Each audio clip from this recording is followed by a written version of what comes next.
Welcome to USA Football's Coach and Coordinator Podcast, where top football coaches from around the country share their stories, philosophies, concepts, and strategies to help you get better on and off the field. Now, here's your host, Keith Grabowski. Hey, coaches, before we get going today, I just wanted to thank you for all you've been doing to support this podcast, and we have an incredible lineup coming up here. We have just about every major college conference represented. We have a ton of FBS coaches, Division II coaches, Division III coaches, some great high school football coaches coming on the podcast to share with you and help you grow professionally during this time. I really appreciate all of you asking your questions on Twitter. Please follow me at Coach K. Grabowski for our daily updates on our guests and your opportunity to ask questions. We will read them on the show and attribute those to you. So please contribute to the show as much as you can. I also want to talk to you a little bit about our football development model, which is something we've rolled out here at USA Football. And this is really for you to be able to help your youth football programs develop. It's about a long-term athlete development plan, something that comes off of the American development model, which is something that the USOC has put together. The idea is that we're able to teach skills in a progression starting at the youngest ages. We're also looking at the different game types we have, whether that's flag, which is non-contact, limited contact games like padded flag or tackle bar, and full contact, and the right progressions for contact teaching there as well. Be sure to check out all we do at footballdevelopment.com and check out what we're doing with the FDM, the football development model, at usafootball.com/FDM. usafootball.com. I'm excited to be joined today on the podcast by the tight ends coach for the Oklahoma State Cowboys, Jason McEndoo. And Coach, I really appreciate you taking the time. I know we all have it now, but nevertheless, it's great to have you here on our show.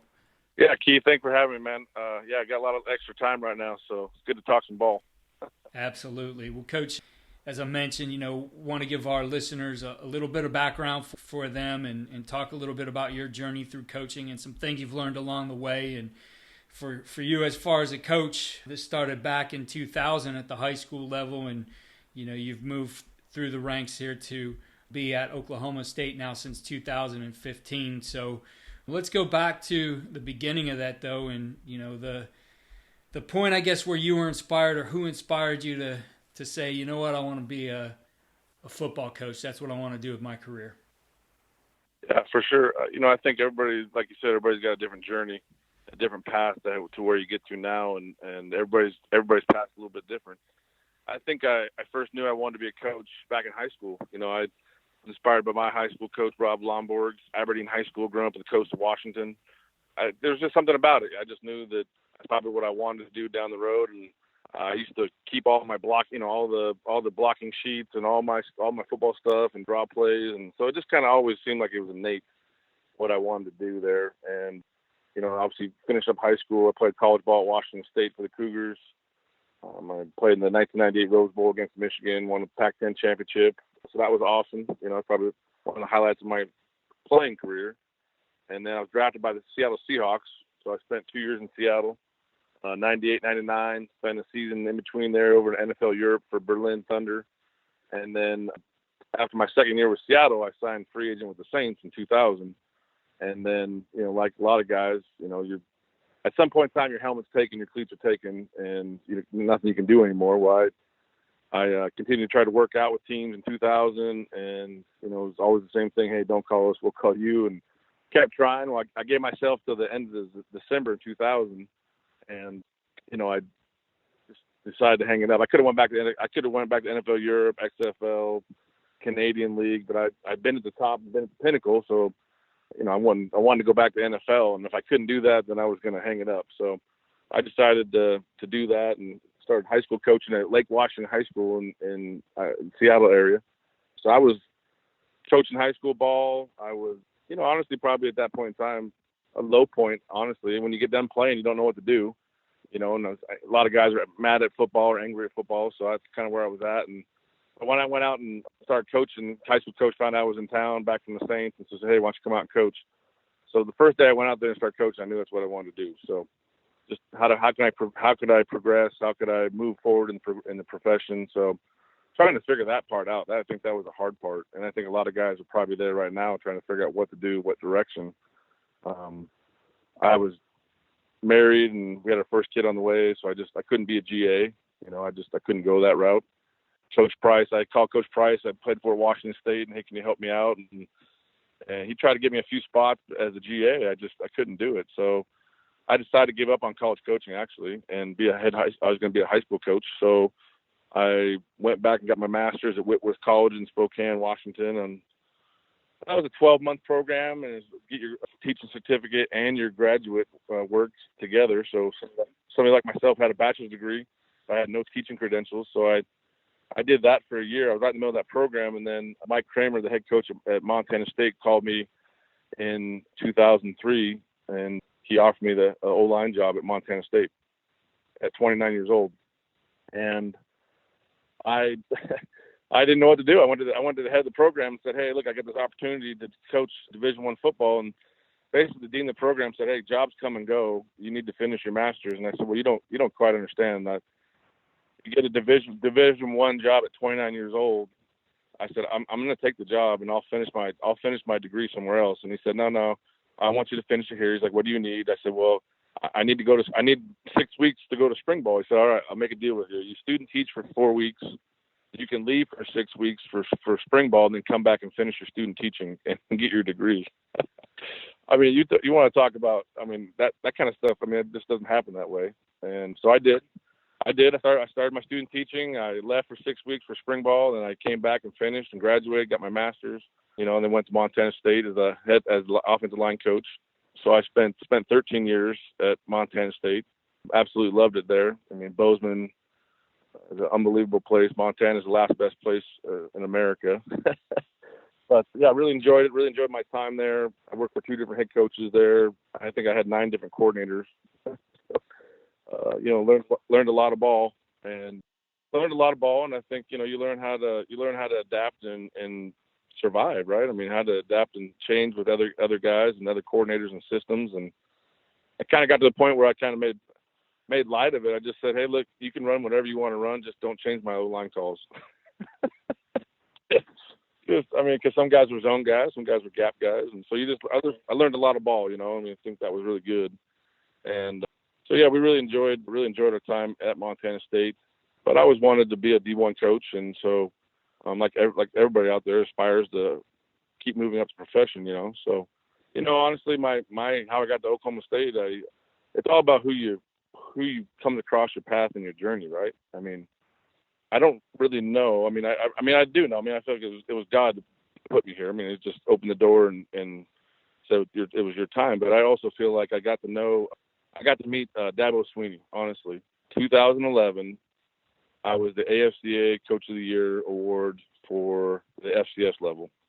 So my wife and Ruth and I went to the AFCA convention in San Antonio.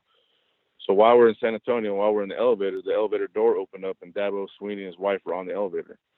So I knew who it was. I obviously said hello, Coach, and made small talk, but not much. But when my wife said, oh, I love your jacket, I love your shoes, to his wife, and next thing you know, we started talking. We walked with them, probably 4 city blocks to the convention center in San Antonio. And at the end, I just said, hey, Coach, can I get your email? I'd love to stay in touch with you. I didn't get his cell number, just got his email. So once a month for a year, I emailed him once a month, just asked him a question. And within 15, 20 minutes, he would respond to me. Just a heartfelt answer. I mean, I had guys in my own office that wouldn't even respond to my emails. And here's the head coach at Clemson, 15, 20 minutes responding with a heartfelt answer. So anyway, so I got to build a relationship with him, and he's super genuine. And then I guess it would have been the AFCA convention in 2012 or 13, probably 13, 14, maybe 14. Anyways, I had reached out to, hey, Coach, we have a cup of coffee, and said, sure. So we met up, and we met up in the convention, and he said, hey, I just let you know I talked to Mike Gundy and recommended you for the O-line job at Oklahoma State.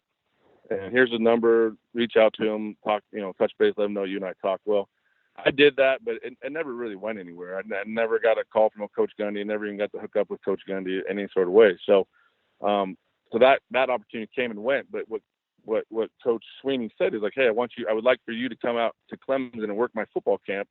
Bring your son, come work our camp, and love to have you. Well, I was the camp coordinator at Montana State and running my own camps, and so there was no way I was going to be able to go. And so my wife said, hey, listen, you're going to go. You're going to tell your head coach that you're going to go. I didn't have money to buy the plane tickets, so my sister-in-law bought the plane tickets to go to Clemson camp, right? So we go out. So it all worked out. I got the tickets, and we went out to the Clemson camp. Well, I worked the Clemson camp, and my son Luke went through the camp. So here I am at the camp. Coach Sweeney, I mean, he's there the entire time. He high-fived 800 kids. He watched me coach, 6 straight days. He was like 5 feet from me watching me coach. Well, it's all about who you know, right? It's all about the past you come across. So that was awesome. That season came and went, no call from Gundy. Well, then the next year, Oklahoma State opened up. I called Coach Sweeney and said, hey, could you call Coach Gundy and recommend me once again? And so I'm assuming he did, and I never got a call from. I had Coach Gundy's cell phone number. I would text him once a week. Hey, I'm your guy. Love to come work at Oklahoma State. No response. And so I just finally just said, well, I got the wrong guy or wrong number. This isn't even his number. So I just let it go, and just let the idea go of it being at Oklahoma State. Well, a month went by, and then finally my phone rang, and the number on it said Mike Gundy on my phone.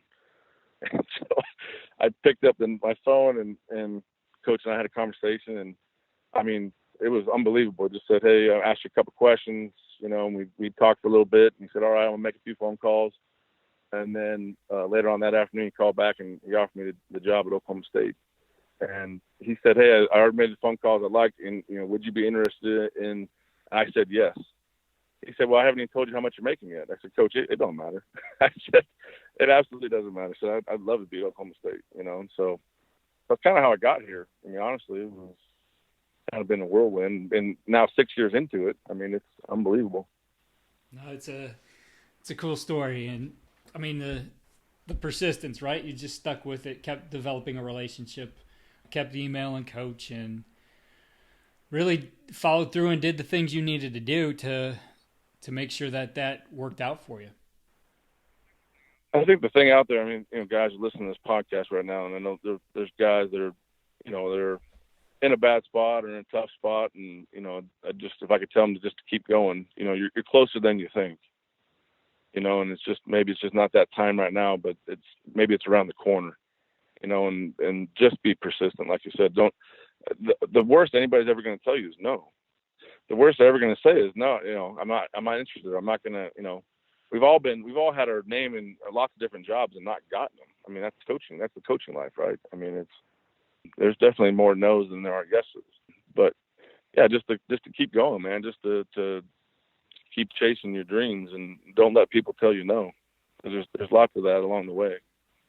Just thinking of this, 29, you got that first college job, and I get messages from coaches all the time, and things like, say my goal is to be this by this time, and putting like a deadline, like I'm going to do it by the time I'm 30. I mean, what are your thoughts on attaching the timeline to it versus, just going out and doing things and letting the chips fall where they may? Yeah, no, I think it's great to put a timeline on it, because then it keeps you proactive, right? It keeps you marching towards your goal. But then I would also say be realistic, and if it needs to be tweaked, tweak it. I mean, if you need to work through it. And then if you didn't reach your goal by that point in time, doesn't mean that you failed. It just means that you're still working. I mean, I have aspirations. I mean, I'd love to be an offense coordinator and a head coach someday. And right now I'm the Cowboy Backs coach at Oklahoma State. I'm so everybody's working towards their ultimate goals. So. Well, talk to us a little bit about that title, the Cowboy Backs coach, for you and your offense. What's the Cowboy Back? Yeah, great. Cowboy Back is a hybrid position. So it's really the tight end, wide receiver, and a fullback all rolled into one position. When I got here at Oklahoma State, Coach Gundy had never had a tight end coach in the history of Oklahoma State. It's always been an air raid program, which is an outside receiver coach, inside receiver coach. So he transitioned out as a second receiver coach, and then brought me in because my background being an offensive line coach, he wanted a blocking element to the tight end position, and to kind of see it coming full circle. Everybody's coming back to a tight end. Everybody's coming back to a 3-man service side, and everybody wants a tight end now. So in 2015, the end of 2014 season going into 2015, he saw the vision and knew what direction he wanted to go with the offense. So bringing me into the fold and bringing that element into it is where he wanted to go. And the direction that we've gone since 2015 has been a 11 personnel based air raid system. And so basically this Cowboy Back came about because Coach Gundy didn't want tight end fullback on my business card. So he said, hey, come up with a name. I said, a name? He's like, come up with a name for your position. I said, okay. So I went back to my office. I sat down. I started writing down, Pistol Pete back, Outlaw back, H back. Everybody's an H back, super back type of thing. I've called it before. And then I looked over and I looked at a program and said, Cowboys. And so I said, well, how about Cowboy Back? So I took it back down to Coach and said, Coach, how about Cowboy Back? He's like, that's awesome. He's like, well, we'll market the crap out of that. That's just kind of intriguing. And it really has. You throw that out there and say, what do you coach? And Cowboy Back's coach. Oh, well, what's that? So it opens up a conversation to talk about what it is, And so really where it fits with our offense, we're 11 personnel, up-tempo, spread offense. We try to go as fast as we can up and down the field, not change personnel, put defenses in a bind as far as strength and formation, and all the while playing as fast as we can go. I think a really interesting way of handling. I never thought about it like that. When I was at the Division III level, we made that move from 10 to 11 to 12, and adding guys here and to that position throughout. But we ended up just calling them hybrids. Internally there are hybrids, but thinking about it's evolved. So tight end now, I think because of all the dynamic guys in the NFL, it's changed here. But there was a time where tight end meant you were basically the extra tackle. So I could see where that could be a disadvantage in the recruiting. But now I think actually that's really cool in recruiting to say that you're a Cowboy Back, you're this really dynamic athlete. You could block, you can run, you could catch. Hey, maybe even we'll give you the ball on a handoff or an end around or something like that too. That part of it actually provides you an advantage, I would imagine, in recruiting. Yeah, absolutely. I mean, the kids, when they start digging into it and actually start to see what that entails and what that looks like, I tell them all the time, turn on any NFL game all the time, and they're constantly 11 personnel, 12 personnel, 13 personnel. I mean, they've got 3 tight ends rumbling out there. So the need and the necessity for this versatile athlete is immense. I mean, that's why if you look across the country recruiting-wise, the top guys in the country have 35, 40 offers. Why is that? It's the hottest position next to a true tackle, a true left tackle. I mean, it's the most sought-after position, in my opinion. Well, obviously quarterback too, but I mean, it's just finding a guy that can do it all is very, very, very unique, and that can truly do it all. And all the kids out there, I'm just telling you, it's dime a dozen. A lot of guys can run routes and catch a ball, but I'm telling you, where guys make a difference and where you will make a difference in a program, in college program, and make a lot of money in the NFL is if you have a willingness to block and you're good at it. If a guy will put his face on somebody and will get after somebody like a tackle, like an offensive lineman, and on the perimeter, out on blocking on bubble screens and blocking to a fullback position, and inline position, I mean that now you're talking. Now you're talking where you give yourself an edge against everybody else because now you truly are an every down kind of guy. If you can run block in first and second downs and then run routes and catch balls on third downs, you are a necessity. You are a game changer. Yeah, I mean, we saw it in the Super Bowl, right? Kelsey and Kittle and all those things those guys did all season long for their teams, used in so many different ways and so many different positions. That, I mean, to me, when you think if you're a ball player, that has to be a lot of fun. That you are essentially all over the place, and your coach is going to use you in all kinds of different ways in the offense. Well, that's exactly right. But don't forget Sherman and Juice. Don't forget the 2 fullbacks for those teams as well. Right. I mean, there is an underpinning out there. Make fullbacks great again. I mean, I love that hashtag, and I think Drinkle uses it all the time. So do I. My son, he does. My son's a fullback here at Stillwater High School. And so he feels the pain, I mean, he's a great lead blocker and he does all those things, but he's an old school throw it back kind of fullback kind of guy. And there's a place for those guys too. And within our offense here, these Cowboy Backs, really when I say fullback, when we truly line up at the fullback position, and these guys are playing fullback, and then they'll flex out and play play every wide receiver position and the tight end position. So I told my guys the other day, so we play 12 different positions. We play 6 positions on the right, and we play 6 positions on the left. There's not another position in the game of football that plays that many positions. That's exactly it. Yeah. Drenkel's so good with that. I remember tweeting at him with one of his "Make Fullback Great Again." I think it was everybody needs to be able to adopt a fullback. I think that was his tweet. So. Yeah. Absolutely. Well, so yeah, my son's living proof of that right now. So. Well, since we brought him up, Matt Drenkel has found a way almost into every show, it seems now. He's got some questions for you, and if you've seen his questions that he's been asking here on Twitter, there's always going to be some that are kind of off the wall and some really good football ones. So he's going to throw one. You answer the ones you want, but he's going to throw one right off the bat here with an off the wall one. He says, "Why is Gundy the only one with a mullet?" Because he gets paid the most, and he gets paid the most, and he has a lot of money to take care of. He can get a lot of hair product. Absolutely. Number 2, biggest commonalities or differences between your last 2 OCs. You've mentioned you've learned to work with offensive coordinators and make whatever adjustments you need, but commonalities and differences between your last 2. These last 2 right here, night and day. We had a guy just come in, Princeton, real quick. Was here for a year, and 12 personnel, run the ball first kind of deal. And then now he's gone back to Rutgers. Then we have Casey Dunn, our wide receiver coach, is now taking over, which we're going to kind of go back to more of a traditional Oklahoma State air raid type of deal, throwing the ball. We're going to chuck the ball down the field. We're going to throw it first, run it second kind of mentality. Go back to playing as fast as we can. Type of Big 12 offensive play that Oklahoma State's been known for. So, yeah, we're just going to kind of get back to what we do in Coach Gundy style offense. Has that affected you much from how you're going to coach your guys? No, my guys, like I said, they have to have the ability to be all over the field and versatility. And so the biggest part is the flexed out part, playing all the different wide receiver positions. But then have the physicality and the mentality to come in the box and be able to be a formidable blocker. And then also being good at fullback. My starting tight end is 6'7", 270 pounds. So Cowboy Back, and he plays fullback. That big old joker back there, line up fullback. He got good knee bend. He's got to get down there and be a lead blocker on different plays. But he does a good job at it. So absolutely. A little change up here. Your favorite character from The Office and why? Favorite character from The Office. Oh man.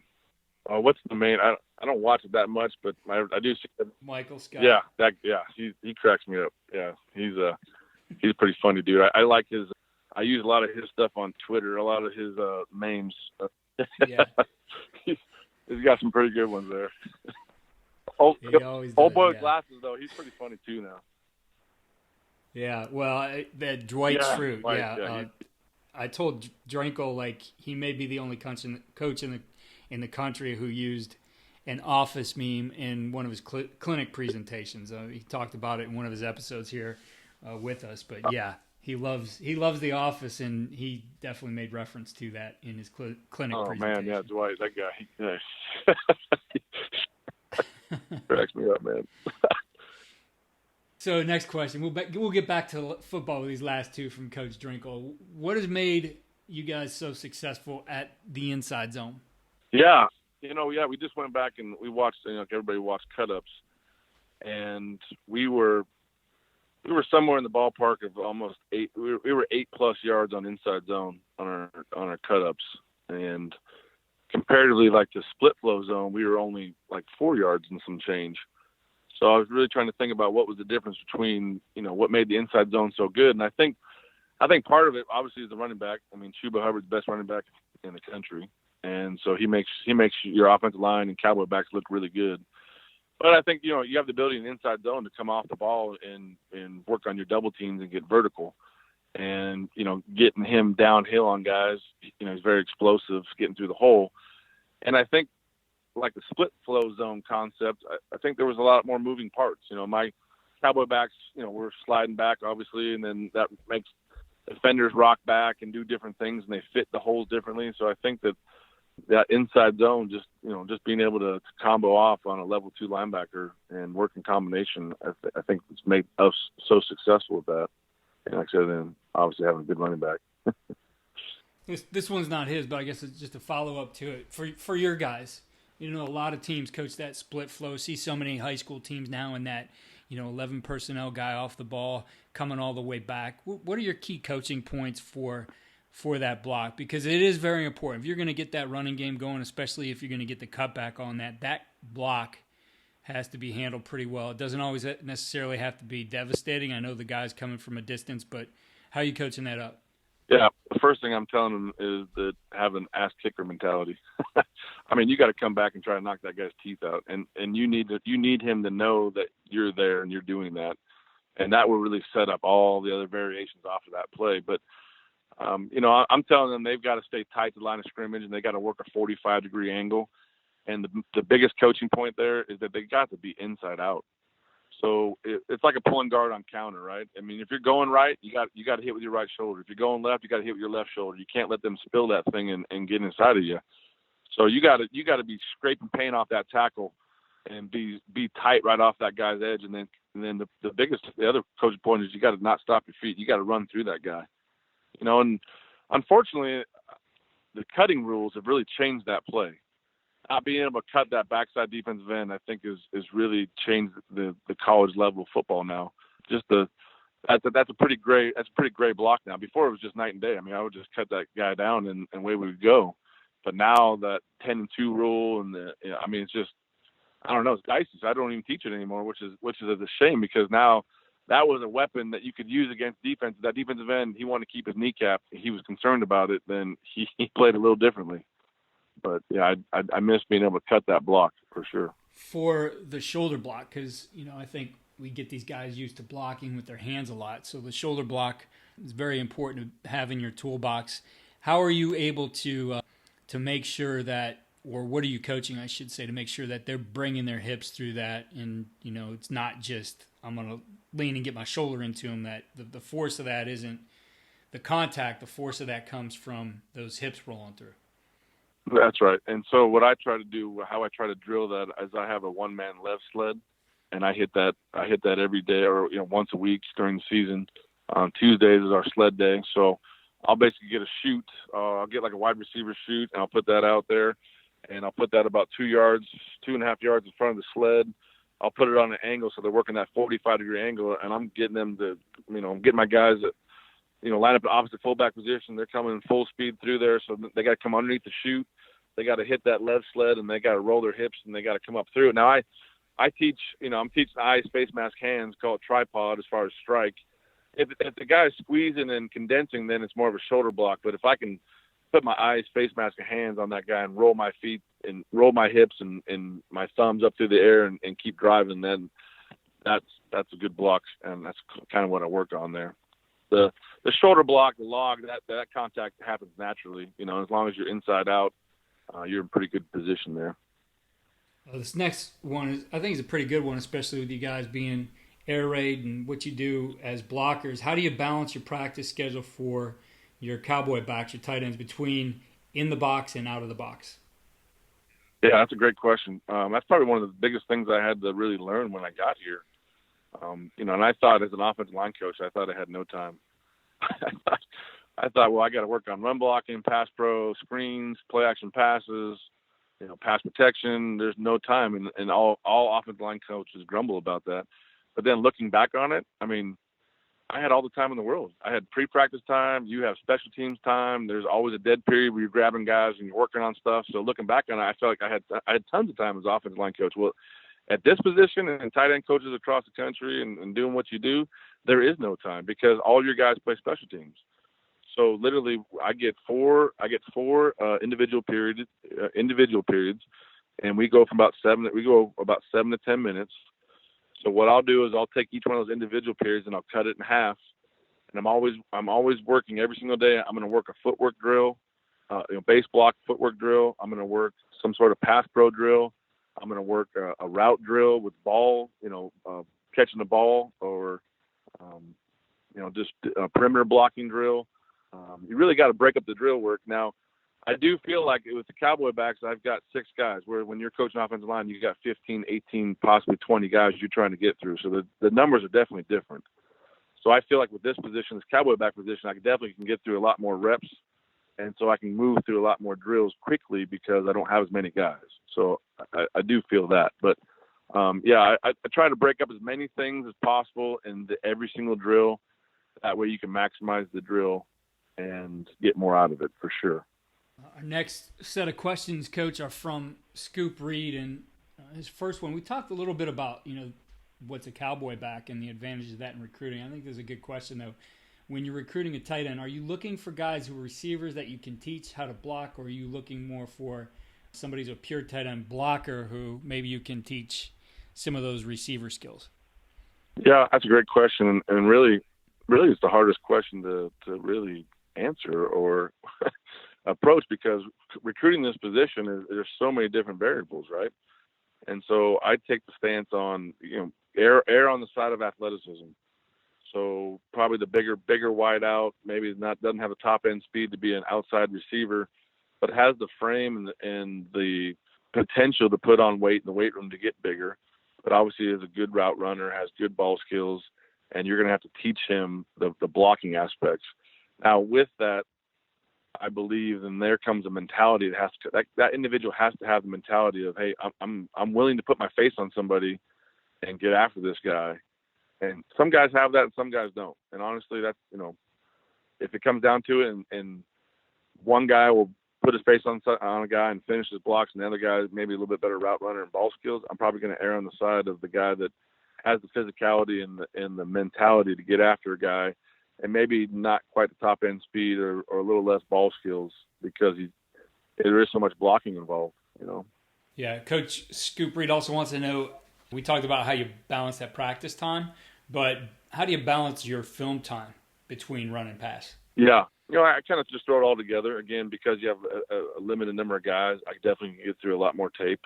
And I think the hard part too is that I coach this position, whether it's a fullback, a wide receiver, tight end, I coach, coach it all together. In the past, I've had guys that were just the fullback. I had guys that were just the tight end. I had guys that were just the wide receiver. So we would shuttle guys in and out.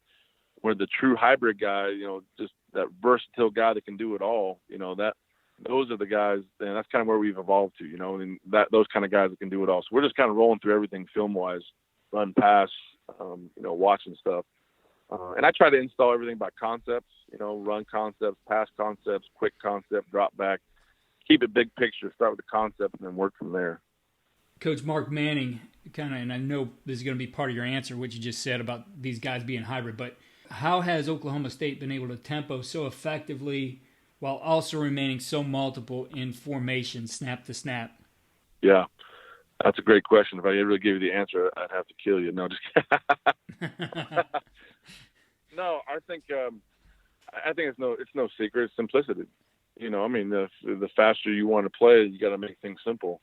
And I think as coaches, we make things wordy. We make things difficult as coaches because we want it to make sense for us.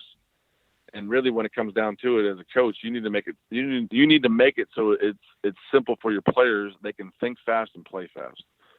So I think that's what we've done a good job here at Oklahoma State is to simplify what we're doing on offense and defense, so guys can play fast and know what they're doing. And so that limits how much you can actually put in, and keep things streamlined. Don't put in a bunch of onesies. Don't put in a bunch of, stuff you're not using, and keep it simple for the kids so they can play fast. So I think that's what we've done a good job of here, and consistently over the years. This is year 6 for me coming up, and Coach Gundy's been here for 15, and he's going on his 16th year. So he's had lots of guys come through here, and everybody has put their stamp on the program and on the offense. But the premise is just, hey, we're going to keep it simple and we're going to play fast. And I think, as I said, part of that is when you have those hybrid type of guys. Like I said, we had transitioned to that when I was at the D3 level, and those guys could do. I mean, you'd have to understand what's their capability. I mean, they're not going to necessarily go run, a go ball or a post who's beating somebody one-on-one, but they're going to be able to use their bodies in space. So having your hybrid guys who can get out on the field and align in different places really gives you that dimension of stressing the defense. So they can't say, well, they're only in this set because this guy's on the field. Yeah. And so another part of this position I think that you just brought up is FBI, football intelligence. So my guys in my room have got to know the offense as well as the quarterback. Next to the quarterback, the Cowboy backs in our offense they have to know it all. I mean, they have to. You live in a dual world. You got to live in the big guy world. You got to live in the O-line world and know what their communication is, and you've got to live in the skill world and know all that communication. So really, I mean, the ability to process information and think fast and do all those things, that is hard, man. That is really hard. And some guys get it, some guys don't. And truly have a guy that can think fast on his feet. I talk about being the eraser all the time because of where we are and what we do and having a knowledge of the offense, being able to fix it, being able to erase that situation, and we'll fix it and move on. But having an understanding and an ability to know what's going on around you to be able to fix it at the time, it's huge. And lining up and doing all the different things that we do, yeah, for sure, it takes a lot. So we got one last set of questions here from Coach Mitchell Shepard, who's from Kansas. And he had a question about utilizing inline and offline tight ends. How much do you do that as far as the guys who are going to play up on the line, maybe put their hand on the ground, versus those guys who are going to be just off of the tackle? Yeah, it kind of depends on what you're asking those guys to do. I think when you're, inline versus the wing, inline, you're a little less multiple, as far as what gaps can't move. Yeah, you just can't move. I mean, you're stationary right there. So obviously it's either run to him or run away. And then you're, obviously route running is a little bit better from inline. So a lot of times I think that's where guys that get on the line, they're running a route. Guys are off the ball, they're running the ball. So you kind of dig yourself a hole there statistically and tendency-wise, because you start to build tendencies based off inline and wing. I prefer to like wing because you're much more multiple. I have the ability to go split flow. I have the ability to stay front side. I can still release in a route. You can pull from counter on there. And I know there's lots of guys do that from inline, but you have the ability to be in a good chip position on pass pro structure, stuff like that. We tend to be more in the wing than inline. Now, if you're in 12 personnel, now I love wing sets. You can't get enough of those. That's probably my favorite 12 personnel stuff. Any version of a inline wing kind of formation, 3x1, 2x2, whatever you're doing there, I think it gives you a real advantage. So then, of course, your inline guys always put them in a 3-point, and then your wing is, 1x1 off of him. So, but yeah, definitely 11 personnel stuff. We tend to be more wing because you're just more multiple. What blocks do you ask your tight end to execute, and how do you teach those or handle those in practice? Holy cow, yeah. They got to do everything, man. I mean, again, going back to what this position entails and what you have to do, there is so much. And so what I try to do is I try to streamline it to whatever we're practicing that day. So, for example, let's just say Tuesday was a zone day. So we're going to run inside zone, outside zone. Well, I'm going to focus my drill work on those blocks. We're going to run split flow. I'm going to work on that block. On Wednesday, it might be a gap day. And, we ran some power last year, but that's not going to be our gig. We dabbled in it. We weren't great at it. So, counter, pulling on counter, doing those sorts of things, work on gap stuff. So just try to emulate what we're going to do for that day and really, really zero down in on it for that day, because there's a lot that goes into it for sure. And, my position, we do so much. I mean, we're an outside zone, inside zone, counter, power, draw kind of team. So just all the different, and then all the variations that go off of that. You have your base way to do it, and then you have like split flow zone, for example. Okay, I'm working on my split flow zone block, but then you're going to have split flow zone read. And now you got to work on the read part and bypassing. And okay, now where do my eyes go and what do I do there? And how to do all those different things that go along with it. I mean, there are a lot. Yeah, there's a lot to do. So, for sure. The last question Coach has is, how do you incorporate your tight end into the play action game? Obviously, that's, I think, you get your tight ends and fullbacks into the play action, puts a lot of stress on the defense because you got guys who are keying run game, and now all of a sudden this guy who was a blocker in the box is, out in the flat or running a corner or whatever it might be, dragging across, all those kinds of things. Yeah, I think obviously the run sets up the pass. I mean, you got to be able to establish the run, get those guys down the box, and then take advantage of that. The RPOs along with the play action pass. I mean, those are huge, right? I mean, your inside zone RPOs every way you can get out. Get those guys across the middle, get those linebackers down, little pop passes, little dink passes. Like you're saying, out of the flats. You just can't. That's a great way to get the ball in the hands of these guys and utilize those guys.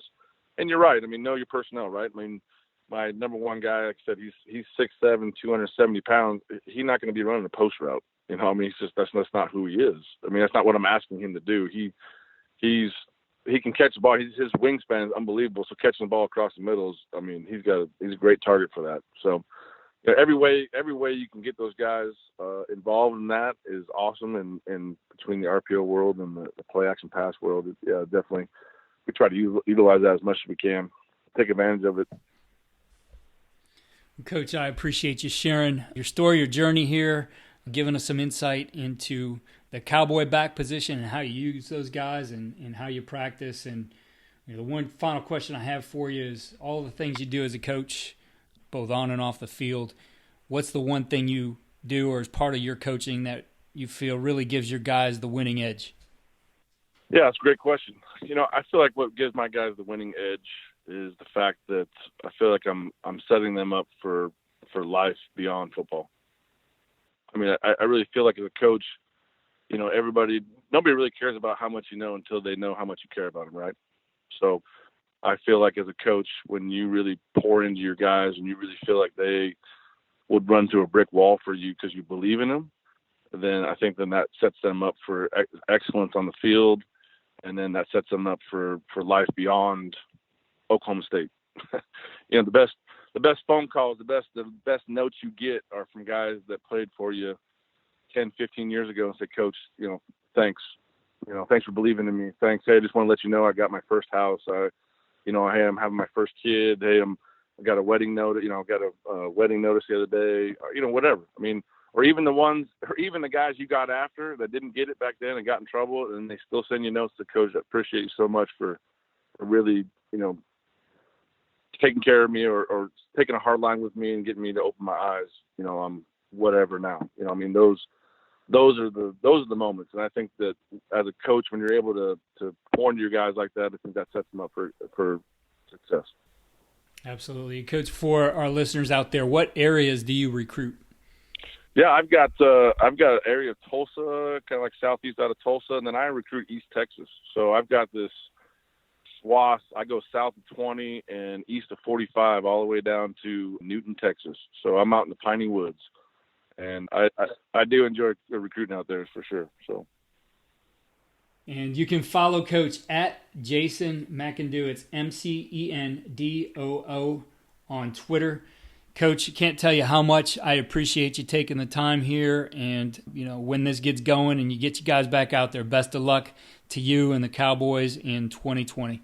Hey, Keith, I really appreciate you having me on there. I just looked you up on Spotify the other day, so I got the podcast ready to roll. I'm going to be listening to all the guys coming on, and I just really appreciate you having me. Coaches, again, I want to remind you of what we're doing with the football development model. Please push this down to your youth coaches. I think this is a great way for you to get some organization and structure beyond what you've already done. Check it out, all of our program development for youth football at fdm.usafootball.com. Again, check out our systems for blocking, tackling, and defeating blocks at footballdevelopment.com. If you register with your email, you get your choice of 3 free videos. There's some great things in there. I think things that as you get going again, you can get into the summer and maybe make up on some things that you might have lost if you had a spring ball, if you had time here in the spring to work on football. Some great drills for all those phases of contact. If you're enjoying the podcast, please head over to iTunes or your platform and give us a 5-star rate. If you have a minute, write a review. We really appreciate it, and we will read your review on our highlight show that we do at the end of the week.